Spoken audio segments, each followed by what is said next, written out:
नमस्कार दोस्तों।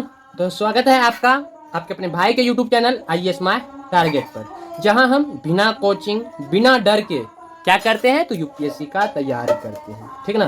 तो आज हम सॉल्व करेंगे यूपीएससी सीसेट 2025 पेपर 2025 में जो पेपर हुए उनका प्रश्न संख्या। डेली टारगेट जो है 5 प्रश्न को कवर करने का, तो वही हम आज भी प्रश्न संख्या 21 से 25 तक को कवर करेंगे, एकदम स्टेप बाय स्टेप, और वो भी हिंदी माध्यम में करेंगे, ठीक ना। तो ये वीडियो खास तौर पर उन छात्रों के लिए है जो 2026 में यूपीएससी देने जा रहे हैं। 2026 में हम भी दे रहे हैं, पहला अटेम्प्ट मेरा भी है। तो चलिए साथ साथ मिलकर के स्टडी करना है, और जो बेसिक से एडवांस तक समझना चाहते हैं शुरू से अंत तक देखिएगा। तो चलिए बिना समय गंवाए हम शुरू करते हैं, और हर सवाल को यूपीएससी के तरीके से ही सॉल्व करेंगे, ठीक ना। तो पेन और कॉपी निकालिए और बन जाइए सीसेट का आप भी मास्टर। तो देखिए कुछ थोड़ा सा ये बता दें कि बैकग्राउंड में कुछ फंक्शन है, बगल में पास ही में है, तो उनका आवाज़ आ सकते हैं, तो आप लोग उन पर कंधे मत कीजिएगा। तो इसलिए अभी हम पूरा जल्दी बना रहे हैं ताकि कॉपीराइट का इशू होंगे। अभी थोड़ा गीत वगैरह गा रहे हैं ना, तो सॉन्ग नहीं बज रहे हैं, इसीलिए कॉपीराइट का डर नहीं है। तो इस वजह से हम सोचे क्यों ना आप लोगों के लिए वीडियो तैयार कर लें, ठीक है। तो चलिए पेन और कॉपी निकालिए और बन जाइए सीसेट मास्टर। तो लेट्स क्रैक क्वेश्चन नंबर कितना से 21 21 से शुरुआत करते हैं, ठीक ना। तो पीछे वाला वीडियो देख लीजिए। तो आज हम ना मेरे पास 20 रुपया थे, ठीक है। तो 20 रुपया का हमने क्या किए, जीरोक्स निकाल लिए आप लोगों के लिए, क्योंकि मेरे पास प्रश्न संख्या 27 तक ही थे, ये आज हम निकालें, ठीक ना।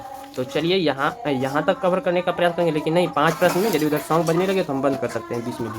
इसके लिए पहले ही हम आप लोगों से क्षमा मांग लेते हैं, ठीक है। बाद में ये मत कहिएगा कि बीच में काहे बंद कर दिए, क्योंकि कॉपीराइट इशू का प्रॉब्लम हो जाती है ना, इसी वजह से। तो आप लोग यूट्यूब पे देख रहे हैं इसी वजह से। तो चलिए प्रश्न देखिए क्या करें, परीक्षा लगा दिए स्क्रीन पर, आप लोग भी पढ़िए। स्वतंत्र भारत में कृषि क्षेत्र की निराशजनक वास्तविकताओं में से एक यह रही है कि इसमें कभी भी उच्च समृद्धि की स्थिति नहीं आई, जैसा कि गैर कृषि अर्थव्यवस्था में हुआ। तो कृषि के लिए उच्चतम दशकीय समृद्धि यानी कि चक्रवृद्धि वार्षिक वृद्धि दर या CAGR 1980 के दशक में मात्र कितना 3.5% रही है। यद्यपि 1980 के दशक के दौरान दशकीय समृद्धि में एक उछाल आया, तथापि उसके उपरांत कृषि समृद्धि में अपेक्षाकृत गतिरोध ही बना रहा। यहाँ गैर कृषि समृद्धि के जो कि 1980 से 2000 तक के दशकों में लगातार बढ़ती रही है, ठीक विपरीत एक सुस्पष्ट विषमता दिखाई देती है, ठीक है। तो इनसे रिलेटेड प्रश्न पूछेंगे, तो हम प्रश्न को सॉल्व करते हैं। तो चलिए मतलब वन शॉट में घिसते जाते हैं प्रश्न को। प्रश्न कह रहे हैं कि निम्नलिखित में से कौन सा एक कथन उपयुक्त परिच्छेद के उपनिगमन को सर्वोत्तम रूप से प्रतिबिंबित करता है। तो देखिए उपनिगमन को सर्वोत्तम रूप से कह रहे हैं ना, तो अनुच्छेद कह रहे हैं, परिच्छेद में बताया गया है कि स्वतंत्र भारत में कृषि क्षेत्र में कभी उच्च वृद्धि की स्थिति नहीं आई, जैसा कि गैर कृषि अर्थव्यवस्था में हुई, ठीक ना, ऐसा कह रहे हैं। इसमें जो है उल्लेख है कि 1980 के दशक में कृषि के ऊपर जो है उच्च दशकीय वृद्धि दर कितना, तो 3.5% रही, और इसके बाद कृषि वृद्धि में अपेक्षाकृत गतिरोध बना रहा, ठीक है। तो इसके विपरीत गैर कृषि वृद्धि जो कि 1980 में 2000 तक के दशकों में लगातार बढ़ती रही, तो एक स्पष्ट विषमता को ये दर्शा रहे हैं। तो इनका सही जवाब मेरे ख्याल से कथन करें ऑप्शन ए को पढ़िए। आर्थिक सुधार का लाभ अर्थव्यवस्था के अन्य क्षेत्रों की अपेक्षा कृषि क्षेत्र में धीमी गति से नीचे पहुंचता है। बिल्कुल ये कथन सही कह रहे हैं, ये परिच्छेद के अनुकूल अच्छी तरह से मेल खाता है, जो कि कृषि में अन्य क्षेत्रों की तुलना में धीमी और अस्थिर वृद्धि का वर्णन करता है, जिसका अर्थ है कि समग्र आर्थिक प्रगति यानी कि सुधारों सहित का लाभ कृषि तक पर्याप्त रूप से नहीं पहुंचा है, ठीक ना। इसलिए ऑप्शन ए इनका सही जवाब हो जाएंगे। वही प्रश्न संख्या यदि 22 की बात करें, तो प्रश्न संख्या 22 कर रहे हैं उपयुक्त परिच्छेद के संदर्भ में निम्नलिखित पूर्व धारणाएं बनाई गई है। भारत में कृषि और गैर कृषि अर्थव्यवस्था के बीच बढ़ते हुए अंतर को निम्नलिखित में से किसके या किनके द्वारा रोका या कम किया जा सकता है। तो पहला कथन में इन्होंने कहे हैं कि बड़े पैमाने पर वाणिज्यिक फसलों की कृषि और लाभप्रद निगम कृषि कॉर्पोरेट फार्मिंग को अनुकूलित करना। देखिए ये बातें बिल्कुल सही है। यदि हम मान लीजिए बड़े पैमाने पर वाणिज्यिक यानी कि फसलों की कृषि और लाभप्रद निगम कृषि यानी कि कॉर्पोरेट फार्मिंग को अनुकूलित करना, तो यह अधिक बाजार उन्मुख और संगठित कृषि की और बदलाव का सुझाव देता है। ठीक है, जिससे वृद्धि को बढ़ावा मिल सकता है और असमानता कम हो सकती है। तो इसलिए कथन में जो कहा है वो बिल्कुल सही बात कहे हैं। वही दूसरा कथन देखते हैं। दूसरा कथन में कह रहा है सभी फसलों के लिए निःशुल्क बीमा उपलब्ध कराना और बीजों, उर्वरकों, बिजली और कृषि मशीनों में विकसित देशों के समान भारी उपदान सब्सिडी प्रदान करना। ये भी बातें बिल्कुल सही कह रहे हैं। इस तरह से देखिए तो उपयुक्त पूर्वधारणाओं में से कौन सी वैध है, तो दोनों वैध है, यानी कि दोनों सही है। तो अब कथन का ऑप्शन ढूंढिए, तो दोनों कहाँ पे है, तो ऑप्शन सी में 1 और 2 दोनों है, तो इसका मतलब ऑप्शन सी इनका सही जवाब हो जाएंगे। क्लियर है। परिच्छेद 2 दिया हुआ है, तो आपकी स्क्रीन पे लगा दिए, आप लोग भी यहाँ से देख लीजिए। परिच्छेद 2 कह रहे हैं कि हमारे देश में हथकरघों को परंपराओं का सात्यन सुनिश्चित करने वाले सांस्कृतिक से समीकृत किया जाता है। तो यह विचार लोक नीति निर्माण का भाग बन गया है और राज्य को इस क्षेत्र को बल प्रदान करने के लिए एक वैध आधार प्रदान करता है। किंतु आज एकल रैखिक सत्व के रूप में परंपरा की इस धारणा का पुरजोर विरोध किया जा रहा है। तो सांस्कृतिक या परंपरा को एक खास तरीके से परिभाषित करने में प्रभावी आख्यानों को इस रूप से देखा जा रहा है कि इनसे बड़े वर्गों की पहचान और इतिहास निर्गमित हुए हैं, कम की गई और कभी कभी बलात् दबाई गई पहचाने इतिहास में अपने उचित स्थान के लिए संघर्ष कर रही है। इस पृष्ठपट के सम्मुख जब हथकरघे को पारंपरिक उद्योग के रूप में प्रोत्साहित किया जाता है, तो यह आश्चर्यजनक नहीं है कि जनसंख्या का एक बड़ा वर्ग इसकी अपेक्षा करना पसंद करता है। तो चलिए आप इनसे रिलेटेड प्रश्न दिए हुए इनको सॉल्व करते हैं, तो आप लोग भी ध्यान से पढ़ लिए। ठीक है, तो चलिए प्रश्न संख्या 23। प्रश्न 23 कह रहे हैं निम्नलिखित में से कौन सा एक कथन इस परिच्छेद के लेखक द्वारा व्यक्त सर्वाधिक तर्क संगत और विवेकपूर्ण संदेश को सर्वोत्तम रूप से प्रतिबिंबित करता है। तो देखिए ऑप्शन ए में कहा है हथकरघा उद्योग को सांस्कृतिक विरासत के परिरक्षण से संबंध समिति आख्यान से मुक्त करने की आवश्यकता है। बिल्कुल ये कथन ए इनका सही व्याख्यान कर रहे हैं। ठीक ना, तो 23 का सही जवाब हो जाएगा ऑप्शन ए। क्लियर। अब प्रश्न संख्या 24 का देखते हैं। उपयुक्त परिच्छेद के संदर्भ में निम्नलिखित पूर्वधारणाएं बनाई गई है। पहला कथन कह रहा है कि हथकरघा क्षेत्र में राज्य को किसी भी रूप में अंतर्ग्रस्त होने की कोई आवश्यकता नहीं है। ये बातें गलत कह रहे हैं। ठीक है, यहाँ आवश्यकता है। ठीक है ना। अब वही कथन 2 देखिए क्या कह रहे हैं। तेजी से बदलते हुए आधुनिक विश्व में हथकरघा उत्पादन अब पसंदीदा और आकर्षक नहीं रह गए। ये बिल्कुल सही कह रहे हैं। ठीक ना, क्योंकि अभी जो हम परिच्छेद पढ़े, परिच्छेद के अंतिम भाग में कहा गया है कि यह आश्चर्यजनक नहीं है कि जनसंख्या का एक बड़ा वर्ग इसकी अपेक्षा करना पसंद करता है। तो यह इस बात का संकेत है कि आधुनिक संदर्भ में हथकरघा उत्पादों की लोकप्रियता कम हो गई है। तो इसलिए अब यहाँ देखिए उपयुक्त पूर्वधारणाओं में से कौन सी वैध है, तो केवल एक सही है, तो केवल एक सही है, 2 का तो केवल 2, ऑप्शन बी इनका सही जवाब हो जाएगा। क्लियर है। तो इस तरह से प्रश्न संख्या 4 को हम कवर कर लिए। अब आगे बढ़ते हैं प्रश्न संख्या 25।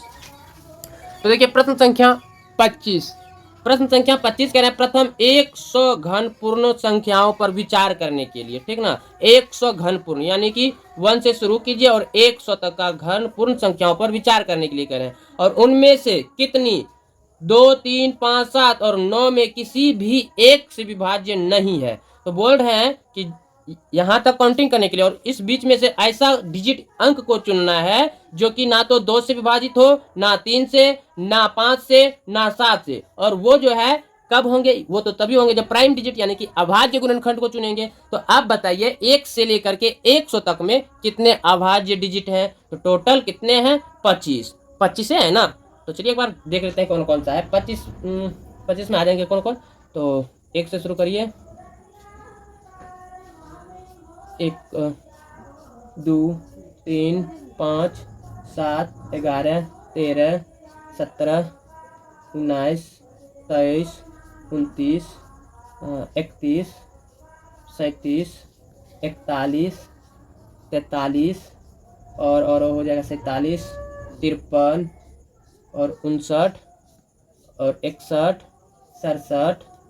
तो इस तरह से हम देखें तो 1 तो नहीं लिखा जाता है। ठीक ना, अभाज्य गुणनखंड में 1 नहीं लिखा जाता। जब भी शुरू करते हैं तो 2, 3, 4, 5, 6 सॉरी 4 तो नहीं होंगे, 2 3 5 7 11 13 17 19, इस तरह से देखिए तो टोटल मेरे पास कितना 25, एक को छोड़ करके यदि एक को प्लस करते हैं तो 26 यानी कि 26। टोटल अभाज्य गुणनखंडों की संख्या कितने हैं तो 26, एक को छोड़ के कितना है 25। तो हम लोग ज्यादातर याद रखते हैं 25 को, एक को छोड़ देते हैं, कहा है कि एक तो डिजिट ऐसा है कि सभी में ये आते हैं, ठीक है, इसलिए एक को अभी छोड़ दीजिए। आगे देखिए 25 आया और 25 में 25 डिजिट है जो ऐसा है कि जो किसी से भाग नहीं लगते हैं। तो इसमें देखिए 25 डिजिट में 1 2 3 4 5, ये पांचों से ना भाग लगाना है, तो ये पांचों तो हट जाएंगे, पांचों हटेंगे, तो इसका मतलब 1 2 3 4, चारों को हटा, 9 नहीं है तो 4 है, तो चारों को हटा दीजिए। अब यहाँ से प्रारंभ न कीजिएगा, तो यहाँ से प्रारंभ करते हैं तो यानी कि इससे भाग लगने वाले कितने बचते हैं तो 25 में माइनस कर दीजिए 4, कितना बचे 21। यदि हम वहीं एक को भी रखते हैं तो 21 1 22। तो मेरे ख्याल से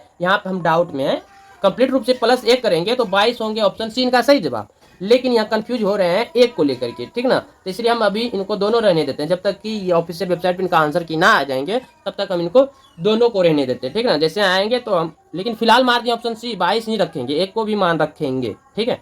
तो चलिए आप प्रश्न संख्या नेक्स्ट, आगे प्रश्न संख्या 26 को देखते हैं। प्रश्न संख्या 26 कह रहे हैं यदि 4 बराबर या कम x बराबर या कम 8 और 2 बराबर या कम y बराबर या कम 7 तो x प्लस y के महत्तम कह रहे हैं यानी कि ज्यादा, तो x प्लस y के महत्तम मान कौन से हो जाएंगे, तो महत्तम इधर 8 हो गए प्लस इधर 7 हो गए। चलिए आगे पढ़ते हैं। का x माइनस y के न्यूनतम, x माइनस y के न्यूनतम मान कौन हो गए, इधर y की तरफ हो गए न्यूनतम कौन है 7, तो 7 हो गए, माइनस x की तरफ कौन हो गए 4। तो अब बताइए 8 7 कितना हुए 15, उसके बाद इसमें गए -3। आगे देखिए न्यूनतम मान के अनुपात में कह रहे हैं तो बटा में कर दीजिए, 15 बटा -3, 3 एकम 3 5 15 यानी कि -5। अब ऑप्शन में ढूंढिए, ऑप्शन में -5 निकाल गड़बड़ी हो गया भाई, उपरोक्त में से कोई नहीं, इसका सही जवाब हो जाएगा ऑप्शन डी, ये तो सही है, ठीक ना, प्रश्न के अकॉर्डिंग ये सारा सॉल्व जो किया सही है, तो ऑप्शन इनका डी हो जाएंगे, 26 का ऑप्शन डी। क्लियर है। प्रश्न संख्या 27 को भी कवर कर लेते हैं, ठीक है, उसके बाद कल कवर करेंगे यहाँ से आगे, ठीक है ना, पहले 27 को देख ही लेते हैं। तो देखिए प्रश्न संख्या 27 क्या कह रहे हैं, प्रश्न संख्या 27 कह रहे हैं मान लीजिए पी और के दोनों अभाज्य क्या है, प्राइम डिजिट अभाज्य संख्या, ठीक ना, इस प्रकार है कि पी स्क्वायर प्लस के भी एक अभाज्य संख्या, यानी कि पी स्क्वायर प्लस के में एक जो है अभाज्य संख्या है, बाकी भाज्य होंगी, इसका मतलब तो एक अभाज्य संख्या है जो 30 से कम है, तो के संभव कितने मान होंगे। तो पहले देख लीजिए 30 से कितना, जितना भी 30 से प्राइम डिजिट से जितना भी कम मतलब अभाज्य संख्या है उनको लिख लेते हैं। तो 30 से कितना हो जाएंगे, जैसे मान लीजिए 2 हो गए, 3 हो गए, 5 हो गए, 7 हो गए, 11 हो गए, 13 हो गए, और उसके बाद क्या आ जाएंगे, 13 के बाद 15 तो नहीं होंगे, 15 भाग लग जाते हैं, तो 15 17 हो गए, 19 हो गए, 19 के बाद 23 हो गए, उसके बाद 29 हो गए, ये हो गए। अब यहाँ पे हमको कह रहे हैं शर्त है कि पी स्क्वायर प्लस के हो और बराबर जो है ये अभाज्य संख्या होनी चाहिए, ठीक ना, अभाज्य हो, ठीक ना, अभाज्य संख्या। तो चलिए एक बगल से हम निकालते हैं, पी स्क्वायर का मान यदि 2, तो यहाँ पे कह रहे हैं एक अभाज्य है ना, तो एक को तो भाज्य होंगे, इसका मतलब 2 स्क्वायर प्लस यदि हम 3 रखते हैं 3, तो 2 दूनी 4 3 7, यानी कि 7 अभाज्य संख्या है, बराबर 7 हो गए, एक मान हो गए। अब यदि हम फिर 2 का स्क्वायर प्लस 3 के जगह पे 5 रखते हैं तो 2 दूनी 4 5 4 9, 9 तो 3 में भाज्य लग जाता है, यानी कि अभाज्य संख्या नहीं है, तो क्या रखें, तो 3 को छोड़ दीजिए, 5 रखते हैं, 5 यदि हम रखते हैं तो क्या ये भाग लग जाते हैं, 25 25 2 दूनी 4 25 4 29 तो नहीं लगते हैं ना, संभवतः ये हो सकते हैं, 2 दूनी 4 5 4 9 9 लग जाएंगे भाई साहब, 9 नहीं होंगे, 7 देखते हैं, 7 देते हैं, 2 दूनी 4 7 4 11 11, हाँ 7 देते हैं, तो बराबर कितना हो जाएंगे, 2 दूनी 4 4 7 4 11, ये भी अभाज्य संख्या है, तो 1 2 को मिले, आगे और भी होंगे, 2 पे स्क्वायर प्लस 7 की जगह पे हम 11 देते हैं, तो 2 दूनी 4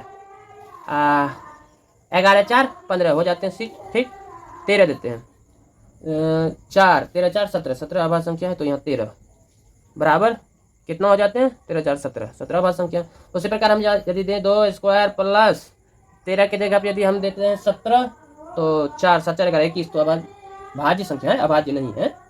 तो यहाँ पे क्या रखे, 13 के बाद यदि 19 रखते हैं तो 4 9 4 13 23, नहीं हाँ 19 रखेंगे, बराबर कितना हो जाएंगे, 9 4 23 हो जाएंगे, 23 भी अभाज्य संख्या है। क्लियर। अब फिर 2 स्क्वायर प्लस यदि हम 19 के बाद यदि हम रखते हैं 23, तो 4 9 4 फिर 2 4 23 4 27 3 नंबर 27 भाज्य संख्या है। 29 रखते हैं तो 2 4, ठीक, 9 4 13 33, अगर 33, हालांकि 33 गए तो 33 तो 30 से ज़्यादा हो गए, 30 से कम ही कह रहे हैं, तो 33 भी हालांकि भाग है, तो 33 भी नहीं देख सकते हैं। अब हम तीसरा डिजिट को देखते हैं 3 से, 3 का स्क्वायर करते हैं 3 3 9, ठीक है। अब यहाँ पे यदि हम 2 दे देते हैं 2, तो बराबर 3 3 9 2 11, यानी कि 11 जो है ये अभाज्य संख्या है, भाज्य संख्या नहीं है। क्लियर है? तो आगे देखिए, आगे और होंगे? अब नहीं होंगे, आप ही चेकआउट कर लीजिए होंगे या नहीं। तो टोटल हम कितना यहाँ पे देखें तो 1 2 3 4 5 संभवतः कितना मान निकल सकते हैं, तो आप देखिए के संभव मानों की संख्या कितने हैं, संभव मानों की संख्या 5 है। कितने हैं? 5 है। क्लियर है? तो हाँ 5 ऑप्शन में देखिए, 5 ऑप्शन बी में है, इसका मतलब सही जवाब बी। अब यहाँ पे हमको एक चीज़ और डाउट आ रहे हैं, आपको यदि डाउट लग रहे हैं तो कमेंट कीजिए, हम अपना भी डाउट नहीं बताएंगे, ये रख सकते हैं अपनी नोटबुक में, लिख लेंगे मेरा क्या डाउट यहाँ पे आ रहा है, ठीक ना। बाकी यदि आप लोगों को भी ऐसा लगे कि यहाँ पे डाउट है तो आप लोगों के लिए ये चीज़ छोड़ते हैं, देखते हैं आप लोग कहाँ तक पकड़ते हैं ऐसी सेट को। यदि आप लोग पकड़ते होंगे तो अवश्य इसमें जो डाउट है प्रश्न संख्या 27 ये जो सॉल्व किया इसमें हमको डाउट लग रहे हैं, सिर्फ इतना होगा सॉल्व जो किया उसमें, लेकिन इनके अकॉर्डिंग प्रश्न के अनुकूल देखिए तो हमको संभवतः 5 मान निकल सकते हैं, ठीक है। फिर भी हमको इसमें डाउट है, बट क्या है ये अभी हम नहीं बताएंगे। बाकी आप लोग बताइए क्या डाउट है, तो अब इस तरह से हमको भी पता चल जाएंगे कि आप लोग ध्यान से स्टडी करते हैं। तो दोस्तों ये थे प्रश्न हमारा कितना, तो 21 से 27 तक, ठीक ना। तो ये था हमारा प्रश्न संख्या 21 से 27 तक के शानदार और सटीक हल। अगर आपको ये समझ में आया हो तो वीडियो को भाई एक बार तो लाइक जरूर कर दीजिए। तो कमेंट में बताइएगा आपने कितने सवाल सही किए और कहाँ पर दिक्कत आई। अगले वीडियो में हम सवाल आगे पर कवर करेंगे, यानी कि 28 से 5 प्रश्न को आगे रखेंगे। आज तो हम ज़्यादा ही कर लिए, तो सो कोई बात नहीं, चलिए थोड़ा 18 मिनट लगभग लग गए होंगे आप लोगों का। तो यानी कि एक 27 के बाद 28 से आगे कवर करेंगे। तो इसलिए आप लोगों से यही रिक्वेस्ट है कि हमारे चैनल IAS माय टारगेट को सब्सक्राइब कर लें और बेल आइकन को भी प्रेस कर लें। काहे करना है? ताकि अगला जो वीडियो आएंगे आप लोग मिस ना करें, ठीक ना। तो याद रखिए प्रैक्टिस नहीं रुकेगी जब तक सिलेक्शन नहीं मिलेगा, ठीक है। तो मिलते हैं अब अगले वीडियो में, फिलहाल के लिए जय Hind, all the best UPSC 2026 के वॉरियर्स, प्लीज लाइक मी।